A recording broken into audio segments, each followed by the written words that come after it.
All right, out here with the rescue caliber again. We've got the long block fully assembled. So this is an RT500 short block. It's an epoxy filled, naturally aspirated caliber engine block with forged reel tune pistons, forged K1 connecting rods, ACL bearings, the works. So this is a built short block with factory head, oil pan, and obviously the valve cover. So we've got the engine ready to go back into the car, but the next step is going to be, we've got a new clutch to get on this old flywheel. We've got a throwout bearing to replace inside the transmission there. Once all that's assembled, then we can put the transmission on the engine and get everything ready to drop into this car. Before we actually stick it in the car, we're gonna do a little bit of cleaning up around this engine bay to make sure it's nice and pretty, ready to go back in there. So I'm gonna go ahead and get this engine on the cherry picker here. That way I can get back here to where the clutch and flywheel needs to go, and we'll go ahead and start working on this thing.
Okay, a little while later, this is where we're at. We have obviously long block, flywheel, clutch, new throwout bearing, transmission is on.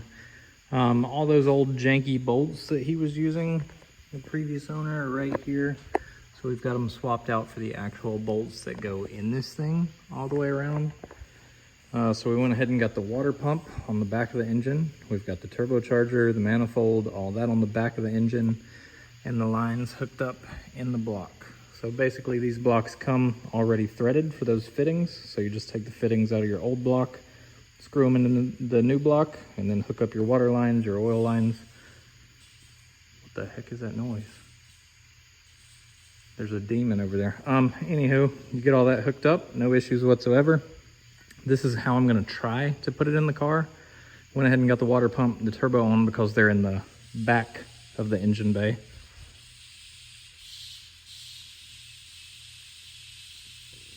Anywho, had to go exercise the demon over there. Anywho, this is how I want to get the engine in the car. So I didn't want to reach around the back of the engine bay to try to get to all these bolts back here in the water pump and try to hook those lines up. So it's already on now. Hopefully we can squeeze this thing in there. We've got the brace down there on the bottom. We've already got the oil drain line hooked up down there. Everything ready to go. So in just a minute, I'm going to try to stick this thing in there. I do have to go ahead and get the sensors off the front of the old block, along with, I don't know if there's one more fitting.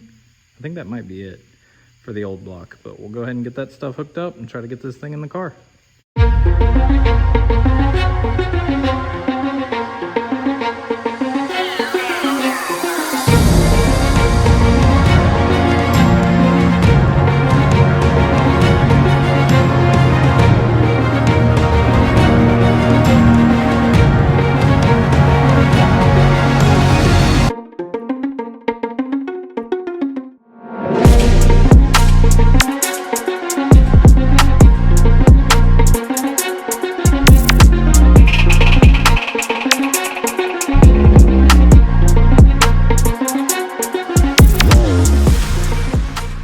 Pause. I've got to stop here. I got a little bit ahead of myself and I completely forgot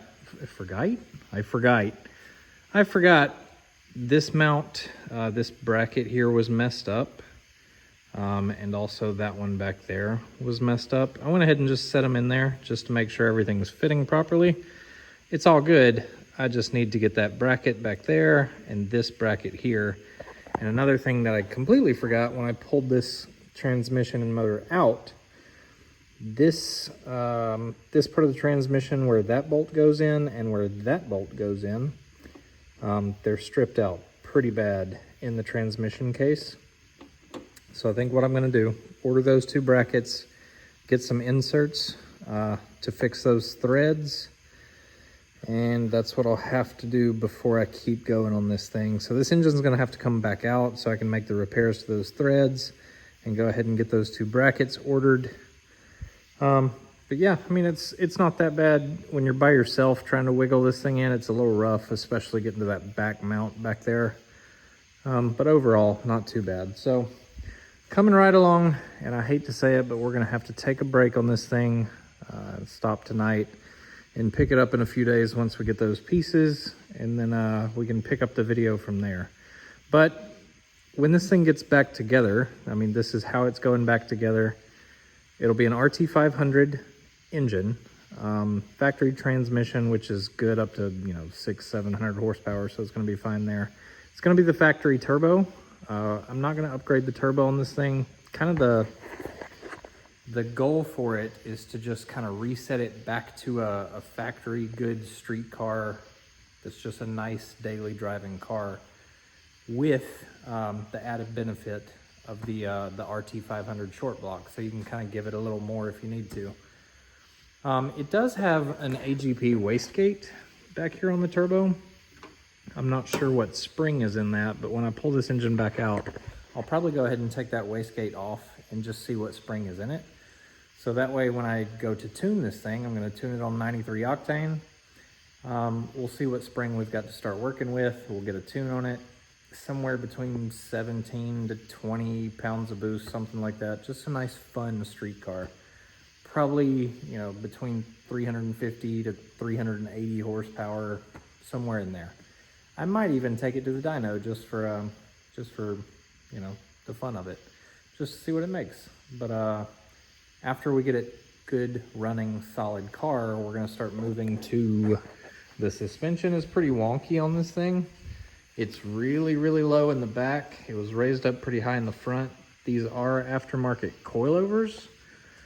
And I forget which ones they are, whatever those coilovers are. I have some factory struts with EBOC, or Eibach, whatever you want to call them, lowering springs. I might just replace them with those because these coilovers are kind of rough looking. I don't have the adjustment wrenches for this model of coilover. I don't know. We'll see. It's debatable. Megan Racing coilovers.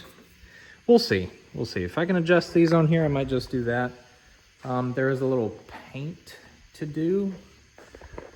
Oh, and I forgot. The sunroof is full of silicone. I guess he couldn't get it to stop leaking, so he just siliconed around that. I'm gonna get all that off of there. I'm gonna blow out the drain holes really good and see if I can get this sunroof operational again. And I had a buddy of mine send me an SRT spoiler to put back here on the back. The spoiler is orange, so I do have to repaint it along with this roof up here. So get that back to a nice factory black. We got a little bit of body work. I might just find a fender, or I might try and fix that. But there's a few little things. Both back windows don't roll up or down. They're just stuck down. That's why there's tape on both of the back windows. So it is a little project car. Nothing serious. It just needs a little cleaning. It's got aftermarket headlights and taillights. I'm gonna clean these up. I also have a set somewhere.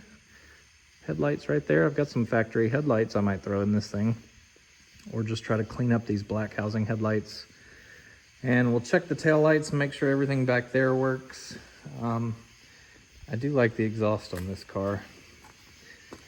I'm just kind of doing an overview right now, just kind of getting, you know, what do I need to get this car just a nice daily driving street car? And that's what I want to set it back to, is bring it back to life, give it a breath of fresh air, and get another one saved and back on the road. So I know I'm just jabbering right now, but I'm kind of disappointed that I can't continue on this thing for now. But once I get those parts in, we'll come back and start working on this again. And I guess I'll see you guys then. So bye.